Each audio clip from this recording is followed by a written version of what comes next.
Welcome to Can Context Substitute for Third-Party Cookies, brought to you by industry pioneers of contextual intelligence and journey automation, GumGum and AcuityAds. Please be sure to chat in your questions during the webinar, and we'll address these at the end of the session. I would now like to introduce our moderator, Chief Strategy Officer at AcuityAds, Seraj Bharwani. Thank you, Lindsay. Hello and welcome. So glad you could join us today. This is Seraj Bharwani, Chief Strategy Officer of AcuityAds, a Canadian publicly owned company that developed Lumen, the first omni-channel journey automation platform in the ad tech industry. I'm your host for the forum today. Our topic for today's discussion is, can context substitute for third-party cookies? Here with me are Ken and Andrey. Welcome, guys. So glad you could join us today. Thanks for having us here. So let me do the introduction. Let me do official introductions here, Ken and Andrey. So Ken Weiner is the Chief Technology Officer at GumGum. Ken has advanced the role of context in advertising, utilizing the latest in AI technology. Ken, we would be delighted to hear exactly what you have in the works. Frankly, there is so much GumGum is doing. And Andrey Feldman, he's the Vice President of Products at AcuityAds. Andrey has been championing our CEO's vision for journey automation in partnership with our engineering and the development teams. So Andrey, frankly, the vision you've provided, the leadership you've provided, frankly, is just truly amazing for us for where we are today. Yes, sir. Let me set the stage up a little bit, Ken and Andrey, and then we can roll with the discussion, okay?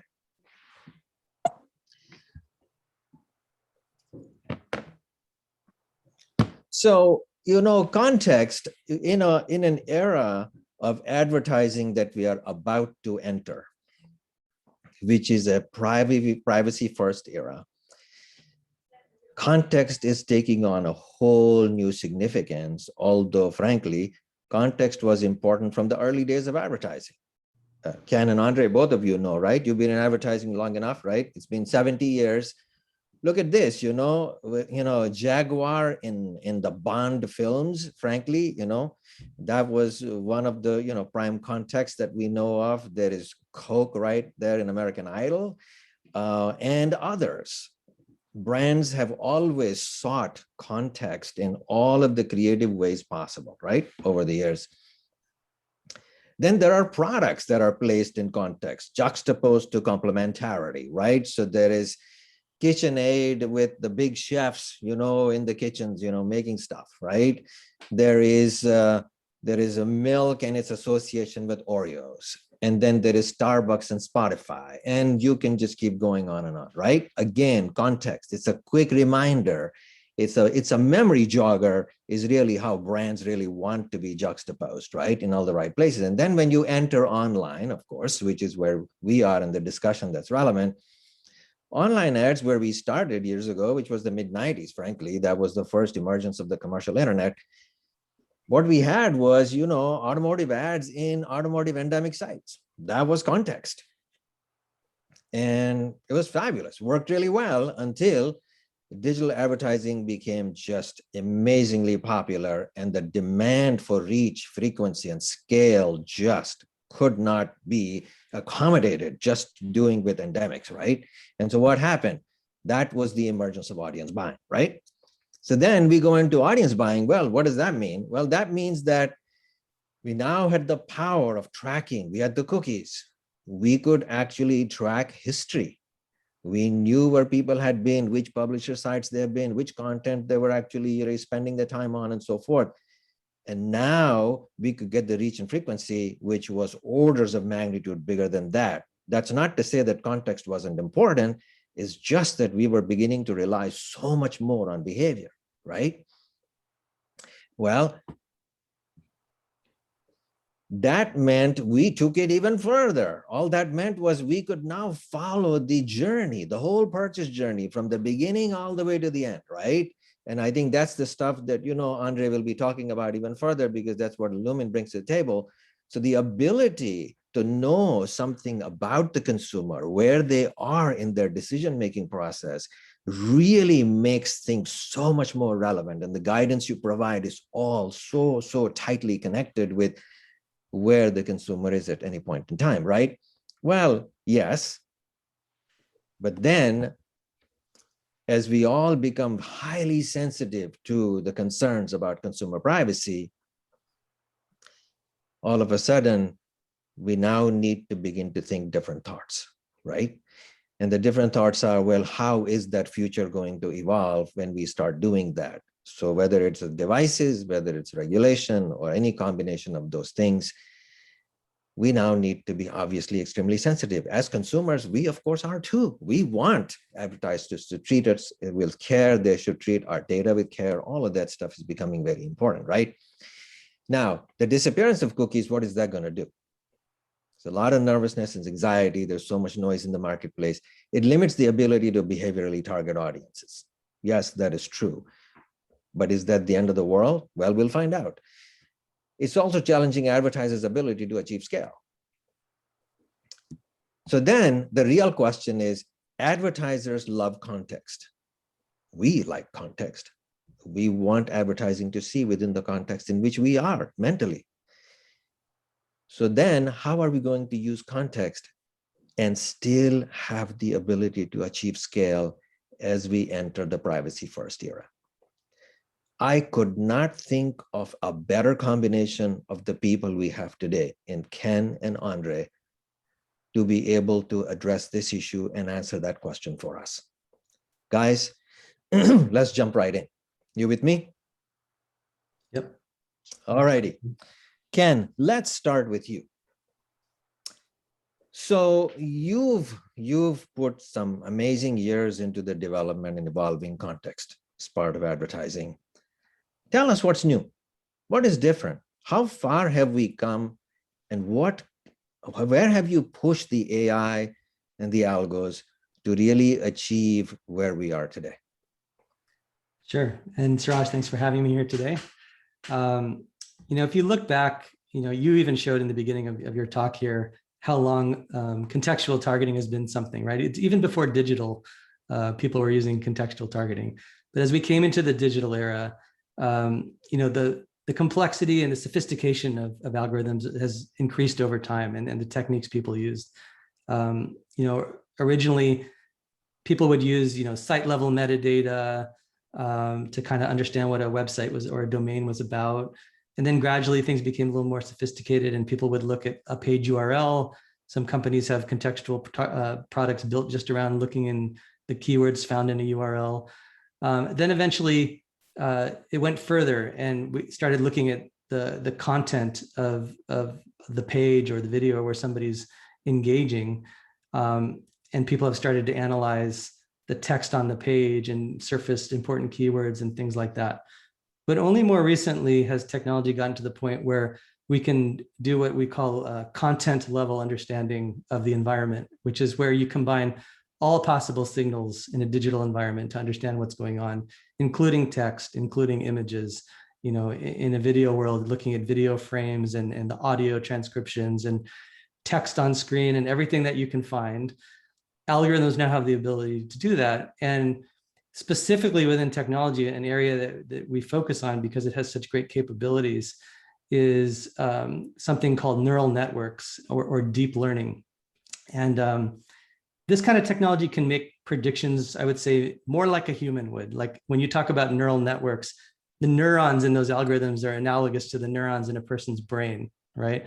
Because they get to learn over time by getting exposed to more and more digital content and understanding the nuances and sophistication that occurs within that content. It's not structured data like a spreadsheet that we're looking at.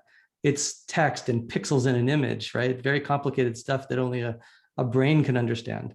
And so, that's what we've really been focusing on over the years is building up technology that can work that way. And in fact, we're really excited because we're going to be one of the first companies to get an MRC accreditation for this thing called content level contextual analysis. And oh my God, this is fabulous. This is fabulous. MRC is very hard to do. Congratulations. I'm so happy for you guys. I'll tell you, Ken, the piece that I'm picking up on what you just said, right? Most importantly is, technology and algorithms. There's so much suspicion in the market now, right? Now that science fiction has become real, right?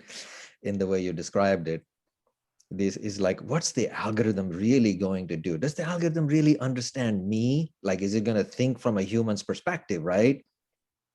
And I think that's what you're pointing out to, because eventually context is in the eyes of the consumer, right? It's like, if I as a consumer can believe that, yes, this is contextually relevant, and that's what the algo is doing, that's when you have achieved the sort of the miracle that you are going after, right? Yeah, that's right, Seraj. And we will want to do the real test. So let's talk about that, right? A little bit further. So let's talk Verity for a second, right? That's really the product now, right? So tell us what Verity in particular does and how does it serve? Because essentially you are serving both sides of the house, right? Because if you're looking at tons of content from publisher sites, you're dealing with both sides of the house, the publisher and the advertiser, right? Right. Yeah, So, I mean, Verity is the name for our contextual and brand suitability technology. It's something we've been cultivating at GumGum for over 10 years now. And we're finally starting to make it available outside of the GumGum exchange platform, but for other partners such as yourselves to really leverage, ultimately for advertisers, right? Because advertisers are the main customers of contextual technology that can use it for a privacy safe way to target campaigns or stay out of environments that they don't want. But our product is available as an API enabled service, so we can work with publishers who want to integrate it into their content management platforms to create PMPs for their sales teams, as well as DSPs such as yourself to make it available in a pre-bid scenario, so people could just easily check a box and attach this type of targeting to their campaigns. Perfect. That's really, really, really good. Anything else you want to add specific to the way the Verity actually works? Because I know there are some supporting slides that you had provided. It might be helpful to just add any elaboration on this. Yeah. In fact, the slide that you're showing is something that we use to talk about this concept of training an algorithm to predict things more like a human. An analogy that I like to give is with spam detection for email, where let's say you wanted to detect spam in an email system, like every email provider must do, right? They don't just ask you, pick the keywords that you want to block, right? To detect what spam is. Otherwise, imagine how messy that would be. Like you pick a single keyword like refinance because you got that in a spam email. And then all of a sudden, all your legitimate conversations about refinancing get blocked, right? Or something else. So what they ask you to do instead is they say, just tell us if the email is spam. They don't ask you why. Do you just say mark it as spam? And that's essentially training data for that algorithm, right? To go ahead and learn over time from thousands of examples, thousands of people who mark something as spam, what is actually spam and what is actually not. And if you think about it, you can tell as a human very quickly, you make a quick judgment about it, but you don't know the complexities of the reasoning behind the judgment that you made, right? And this same thing is applied to the internet as a whole and digital content. People can judge the content quickly and make an assessment, but the rules are not just based on keywords. It could be based on colors, images, length of text, loudness of the volume of a video. I mean, so many different things can factor into it. And only a neural network type or a supervised machine learning type of algorithm can pick up on those nuances after being trained on data. And so that's why what we like to show here is that there's this process where humans look at data, they make the judgments, they train the algorithm, and then as a result, the algorithm can make human-like predictions when it sees new content. This is fantastic. This is fabulous. So glad you actually provided this context, because it's so important for us to trust what the computer and the algorithm is doing, right? Which is that, so much of it is transparency, which is so hard to get in general. Ken, hang on there for a second, because I do have a lot more questions for you. I'm going to go on to Andrey for a second, okay? Sure. So Andrey, you've been leading this whole effort, the Lumen effort, right? And the whole vision going forward for Acuity. There may be people in our audience who would not necessarily know about it because you launched this platform, frankly, just last October, right? And so the reception might be very good, but it's still, we are getting new audiences every single time we do a forum like this. Would you mind elaborating on what is Lumen and what does it accomplish for the advertisers and the consumers? Absolutely, Seraj. And once again, thank you for having me here. And Ken, thanks so much for all this background. That was phenomenal. Actually, some of the stuff that you've covered here, I don't think I've heard about this before, man. We should talk more often. But about Lumen specifically, and Seraj, I couldn't be more excited to talk about Lumen. It's been, all over the media over the last 6 months, and we've been taking the industry by storm. So we've launched last fall. The reception so far have been absolutely phenomenal. And the one thing that I'd like to say about Lumen is, and Tal says it way better than I do, but we really bridge the gap between how marketers think and how media is executed. It's first of its kind platform that really allows marketers in a very visual way to build sequential messaging and across all stages of the funnel and connect it. And I think that is the key thing. Tools out there today, when you talk line items and regular campaigns, it's all disjointed, it's all black box, you don't get to see anything. With Lumen, we truly open things up. From awareness all the way to conversion, you really get to see what is working. And all is being done in a very visual, intuitive, easy to use, drag and drop way. So think about a consumer journey across all of your stages of the funnel, connected in a matter of seconds, minutes, all providing very clear interpretation and unparalleled insights. I think one thing that I really like about Lumen, and I can't stress enough, is really the level of intelligence that our marketers can now get by building a journey this way. So it's not about line items, it's not about 50 or 100 of them and multiple campaigns. It's a single journey where you can see exactly how consumers flow through each stage of the funnel, where they get stuck and how they get stuck and how you can unstuck them, for lack of better words. Right. No, this is very helpful. I think the visual depiction that you have on the screen clearly, obviously depicts that in a way that is far more intuitive than we've ever seen, frankly, within a programmatic or a DSP environment, right? Yeah, no, that's fabulous. Now connect the dots for us. Why context? How does context fit into this whole new paradigm of omni-channel journey automation and management?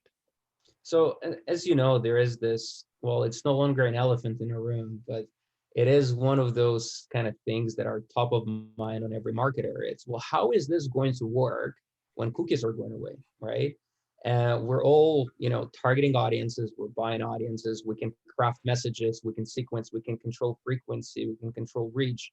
Cookies are going to go away, what's going to happen? And this is where I think context is truly going to play a pivotal role and much growing role. Seraj, I really like this slide that I have here and the analogy and the metaphor of contextual being really at the base of the pyramid of this multifaceted approach to how we're going to deal with cookies going away. And I don't think there is a one-size-fits-all solution. Taking a holistic and pragmatic approach is going to be critical for all of us. Either it's on the advertiser side or on the publisher side. And I think this pyramid really depicts it well. So as you can see, we place contextual all the way at the base. It is the base of the pyramid. It is the base of reaching out to the right audiences in the right context. It will provide us the widest possible reach. But again, precision is not going to be the best. As we go upwards in the pyramid, we continue to increase precision and we can target up to a point of specific individuals, but our scale starts really narrowing. So when you think about probabilistic graphs, it's, all of those graphs that are based on signals like the user agent and IP address and, multitude of other potential signals that some of them may go away and they will provide us a little bit more accuracy in terms of who we're targeting and a little bit more control over frequency.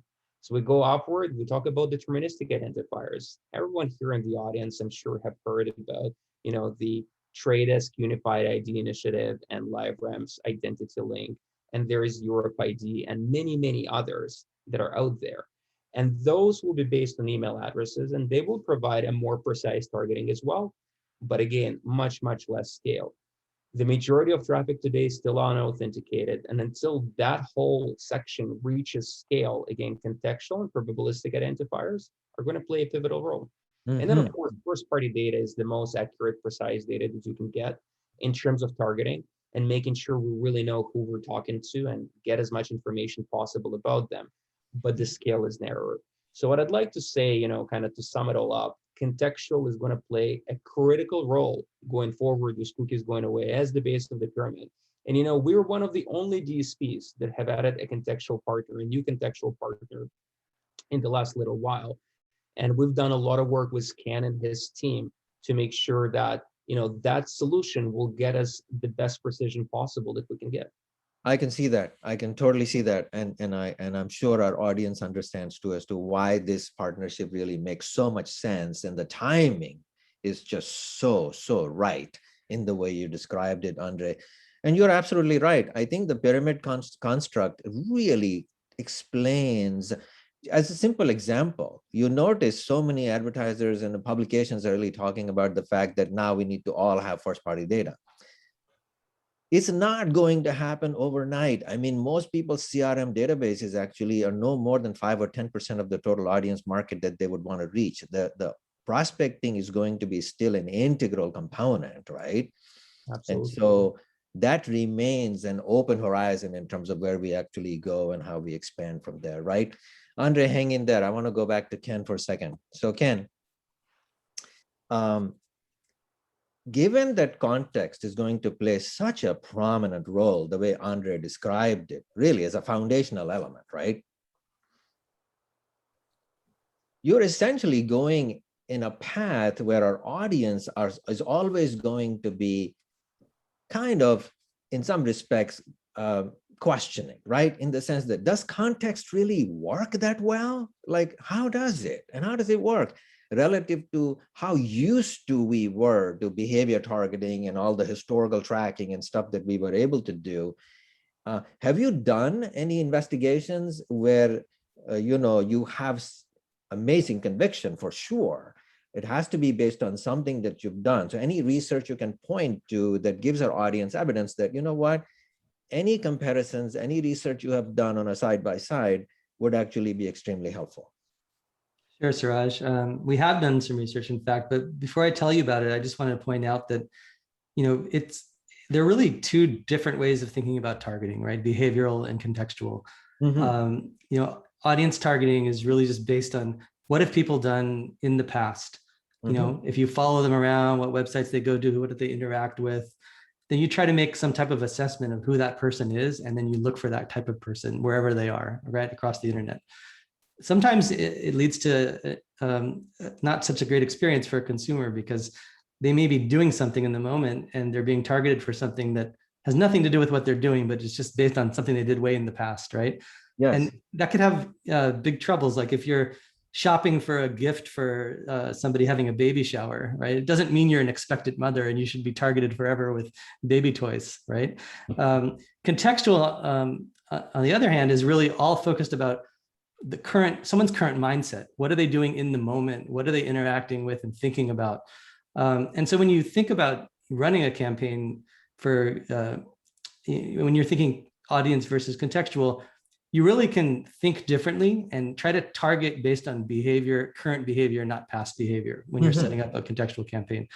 But I know that people are looking for an answer. Just how do you compare contextual to audience if you had to choose between the two? And going back to your question, we have done some research to sort of understand how you can meet certain objectives with contextual versus behavioral targeting. And one of the things we did is we ran a study with Dentsu. It was a third-party study where we had 4 leading brands from different categories: tech and beauty and home improvement and a direct-to-consumer brand. And one of the things we looked at was the cost efficiency of reaching an in-demo audience through contextual tactics versus audience tactics. So what you'll find is that if you're actually trying to find a demographic, contextual can approximate that by trying to see what kind of environment someone's engaging with that might be that type of demographic. And what you see, because contextual targeting tends to be cheaper on a CPM basis than audience targeting, is you can actually get an overall cost efficiency, maybe a little bit less accuracy in hitting a demo, but more cost efficiency with a contextual strategy. And we saw that between 40 and 50% lower CPCs and cost per viewable impressions could be attained through a contextual targeting strategy. The other thing we did in this study, which is interesting, is we had we took a record of all the pages that a contextual campaign ran on, and we had a human look at those pages, something that people don't often do, right? We had someone look at these pages and say, was this page actually about what the targeting parameters were meant to target? And the goal here was to kind of look at accuracy of the contextual provider. And we did this with Verity, but we also did it with some of the other leading contextual vendors that are found on the market. And we found our solution, for a lot of the reasons I gave you earlier for this human-like understanding, was a lot more accurate, almost 2 times more accurate than other contextual vendors. So we were really happy with the results from that. No, I'm so glad you actually said that, Ken. So many vendors have been claiming they have the contextual solution, as though everybody's got this garden variety in-house solution of their own and so forth. And the more and more I see it, it requires amazing amount of specialization for the type of technology that you guys have had to build and make the investments. It's a very different thing altogether, right? And so I'm not surprised with the results that you're actually showing here. Andrey, now that we have a little bit of qualification and characterization of what context is and what it can do, what do you see? Because frankly, if I was in GumGum's shape and I was in Ken's shoes right now, I would be saying, who are my lead users?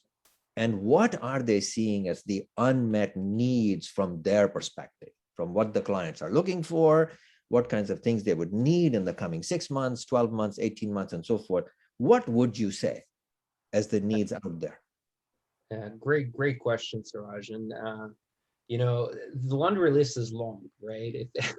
If you open the Pandora box with customers and you ask them what they would want, there is a lot of things they will voice, and it's amazing feedback. But really, 3 things stood out for me by having conversations and talking to customers and getting that input. It's all about precision. That's kind of the first thing that comes to mind. It's how can contextual become more precise? Because it's very broad, as we have seen. It's a very wide range. How can it get more precise?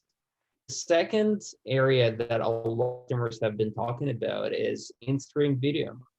Today in contextual, we're good at recognizing context on pages. We're good at recognizing perhaps pre-roll, etc. But in-stream, within the frame, we're not good at it, and that's what a lot of customers are asking. It's like, how can we make sure that when we advertising in context, or when we put something in context within a video, we know that that's how it's working. The third area that is coming up, and I didn't want to bring it up. I'm not sure if there is ever going to be a solution for that. I'd love to hear what Ken is thinking, but it's contextual doesn't solve for the frequency problem, right?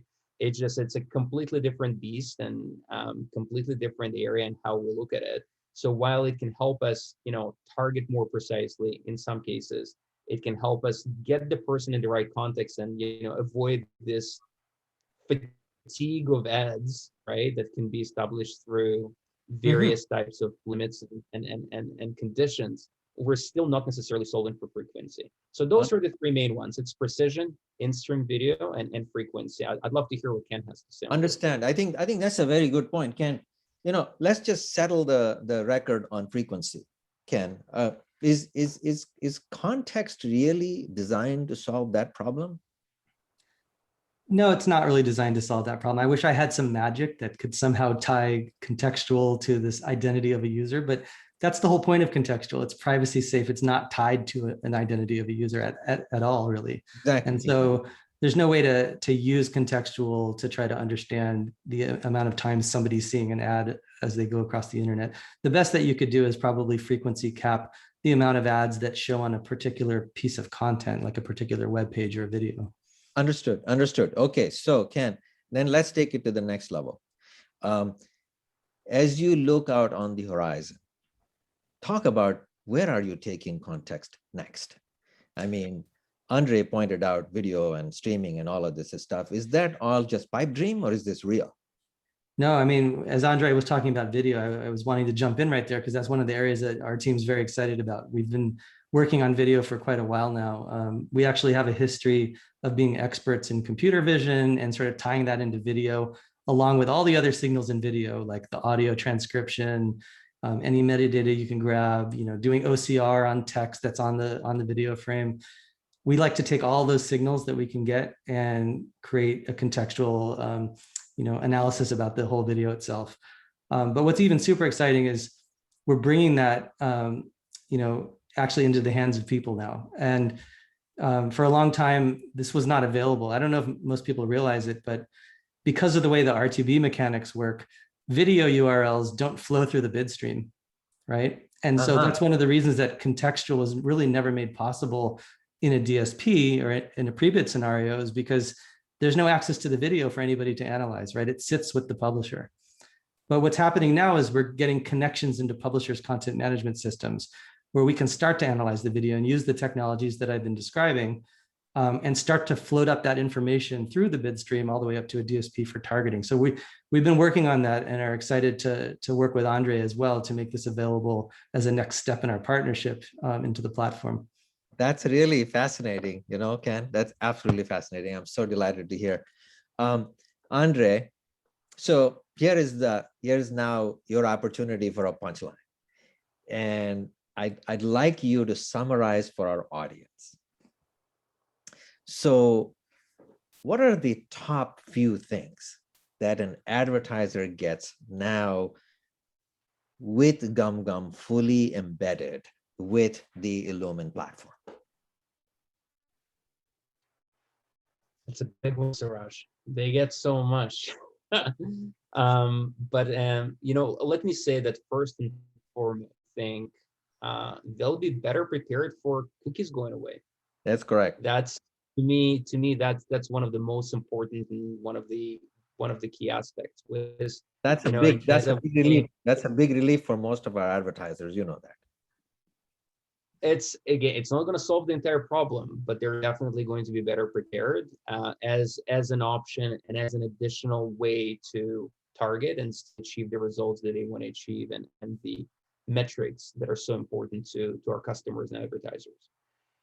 I think the second biggest benefit is going to be around inventory access. What we've done and through scan and contextual, and given the advancements in technology we've seen and what Ken has talked about during this session, we've seen much more precise classification of results coming through contextual vendors and specifically GumGum Verity.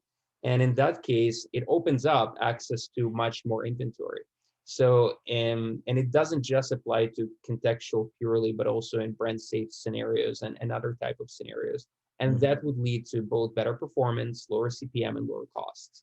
So those are going to be kind of the two key things that I would say, our customers can take away and run this. It's so interesting, I mean, it's rare, Ken, as you know, that any particular technology or approach would actually strike high on so many different fronts with advertiser KPIs and so forth. And this is one of those partnerships which I think can bring some amazing benefits, right? And Andrey, thank you for doing that. At this point, what we would like to do is, as you can imagine, I'm really excited. I'm curious. I want to know a lot more from you guys, but I think it's a good idea to give our audience a little bit of an opportunity to also ask you a few questions. So, Lindsay, if you are there, would you please take a look at some of the questions that have been flowing in so that Ken and Andrey can actually address some of the questions that are coming from the audience, because I do see some of the stuff coming through the chats. Yeah, absolutely. So we have a really great one here. So it says, when will InVideo and in-stream context be available for audience targeting? And is there a release date? Ken. Sounds like it's for me. I was not going to put you on the spot on that one, but it has to be. I'm not sure exactly. They may be referring to a particular ad product that we've been cultivating, which is called InVideo, which is a kind of an overlay ad experience that shows up at the bottom section of a video, like the editorial video, not within an ad break, but while you're actually watching the show, so you're not interrupted as a user. You know, and that, you know, is something that we're launching pilots for in the GumGum platform. And I'm actually talking to Andrey about seeing if we can get that into the AcuityAds platform as well. But one thing special about that with respect to contextual is this is also something I didn't talk about yet, is we're kind of embarking on a journey to understand not only the video as a whole, which some others have started to do, but more like what's happening within the video at different parts of the video, right? Because if you're, let's say you're concerned about brand safety and there's a, I don't know, maybe there's a scene with a lot of violent shooting right at the 1 hour mark of a movie.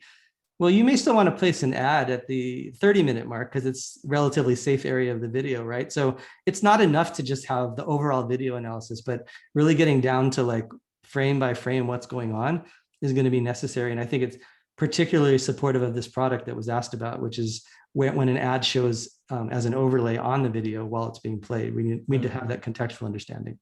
Yeah. Are you looking at the time horizon of some of these things happening later this year, or are we talking early next year? Yeah, no, we're looking, this is all later this year. So okay. stay tuned. We're very excited about it. Yeah. Yeah, that's very nice. It's very nice. Okay, Lindsay, what's next? Here's another great one. Some DSPs are offering their own in-house solutions for contextual advertising. Do advertisers gain any advantage when GumGum comes integrated with the Lumen? Andrey, this sounds more like something for you.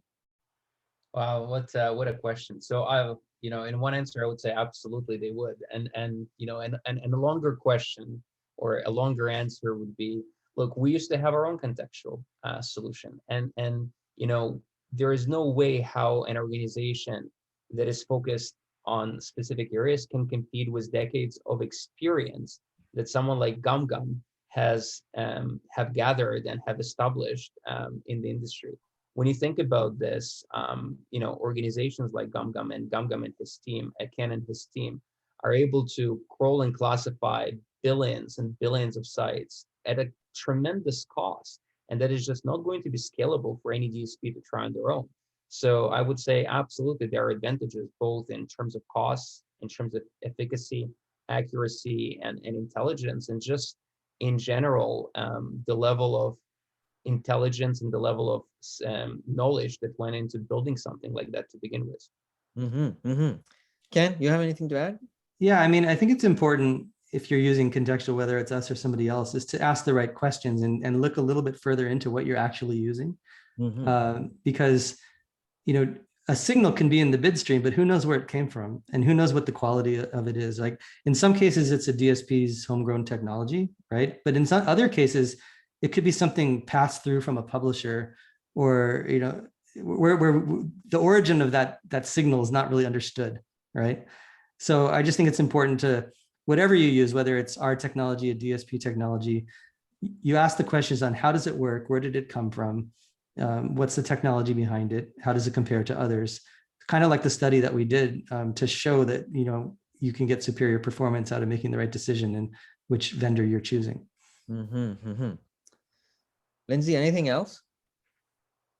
Yeah, there's another one here. It says, is it possible to know the size and reach of the contextual segments?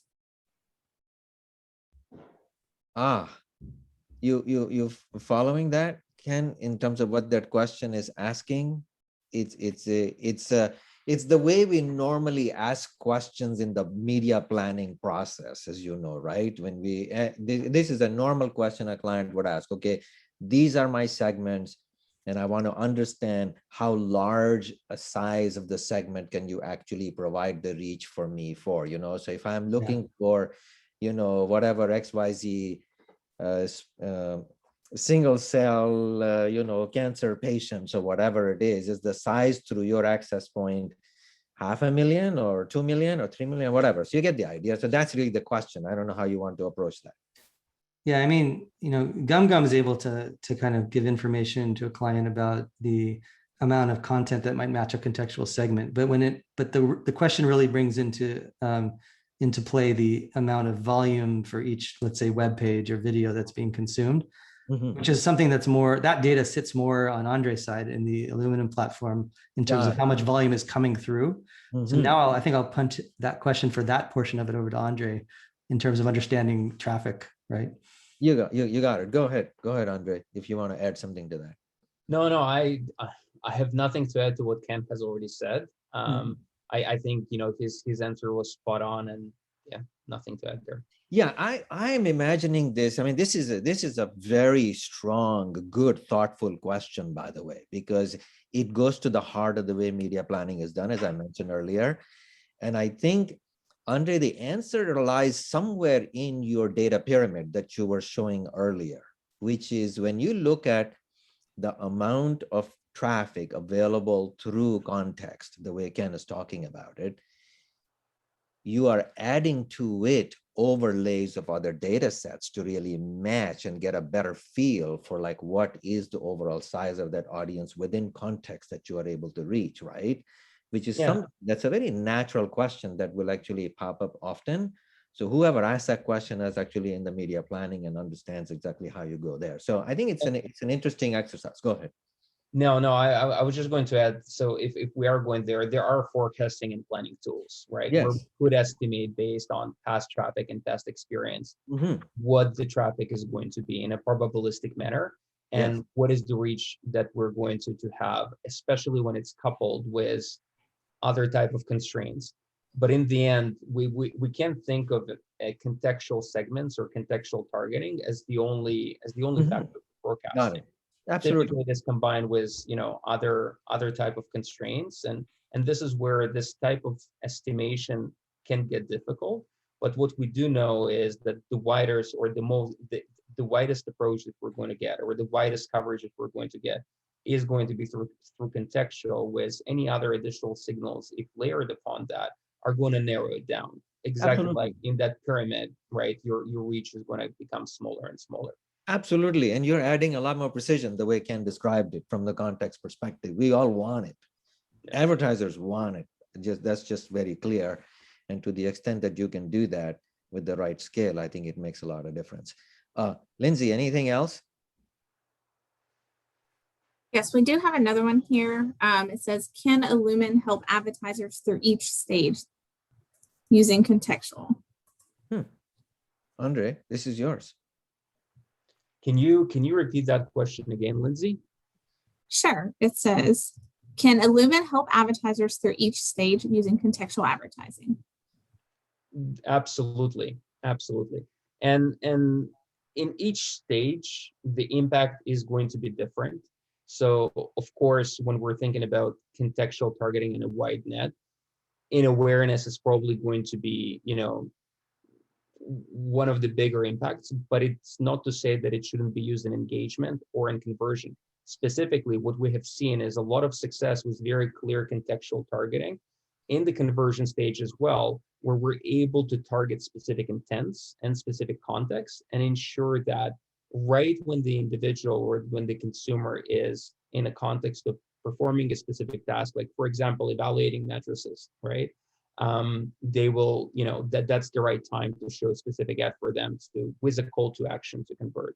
So we've seen it working across all stages. How it's going to be used and what contextual segments are going to be picked is going to be key. And I think this is where, you know, some knowledge and experience from the campaign managers comes to mind, or also from recommendations and suggestions that we can provide within our platform for less experienced campaign managers. Yes. Lindsay, we have a chance for one more question, and then I need to really recap this. Okay, perfect. So the next one we have are there any good resources to stay up to speed on contextual targeting? Ken, that's you. Yeah, I can take that one because we do have a resource that we've been maintaining. It's called Contextual Insider. You can go to, I think it's gumgum.com/contextual-insider, or just Google Contextual Insider. But we put out a lot of thought pieces on contextual and its evolution, and also some other things just related to identity and cookies going away. That's it. Ken, actually, I use that particular resource that you pointed to. There are some amazingly good articles. As a matter of fact, There's lots of good videos there too that you guys have actually put in that whole environment. The resource is fascinating. I personally highly recommend that our audience actually check that out. It's fascinating. Thank you for doing that. You're welcome. Lindsay, I'm going to move on to the recap. Thank you, guys. There was some amazingly good questions and very insightful answers as well. Let's talk about what's next here, right? So, summary, we talk about journey automation the way Andrey actually described it. There are three very distinct stages in the way we manage consumer journey through Lumen, right? There is the canvas that Andrey was talking about, very intuitive. You can lay it out by stages and so forth. Gives you control in terms of your messaging, in terms of your creative, and how you can really manipulate that given the value of the consumer as they move down the journey. And then attribution. Everybody wants attribution. They all want to know what's the ultimate impact, what was the KPIs that were achieved and so forth. And as Andrey just described it, there can't be a journey without context. It's all in the context of where the consumer is. And I think this is really where the marriage of the two is just perfect. It just makes so much sense to do it and do it in a very privacy safe way to do that. To answer the question that this particular forum and its topic was titled as, is context going to be the singular solution to the cookies disappearing? Probably not. It is one of a whole variety of things we are going to have to do, which is the entire stack of data that Andrey pointed out to us, the pyramid. These are all these different things that collaboratively working together will make a huge difference and take us into the new era of privacy protected advertising that we all want to see happen, right? Okay, on that topic, what is next? So we've been doing a lot of education, and so has GumGum on their own. On our side, in terms of the whole certification program for journey automation that we started with IAB in partnership through the IAB Brand Academy, we did our first forum a couple months ago, and our next forum is actually coming up in July, on the 22nd of July. And this one is much more focused on measurement and attribution. So we hope that you are actually able to join in, and it would be fascinating for us to have you again. Frankly, Ken and Andrey, I cannot thank you enough for the amount of insights and all of the information that you've actually shared with our audience. I learned a lot, and I'm sure that our audience will also really be able to benefit from it and be able to use it in practice. I also want to thank Lindsay, Jason, Jackson, Shannon, Yao, and the team that actually put all the content together. Guys, without you, we would not have been able to pull this off. And Sam, again, who actually helped with coordinating on both sides of the house as well. Thank you so much. And thank you to our audience for joining us today. Have a pleasant day. Thank you, Seraj. Thank you, Seraj.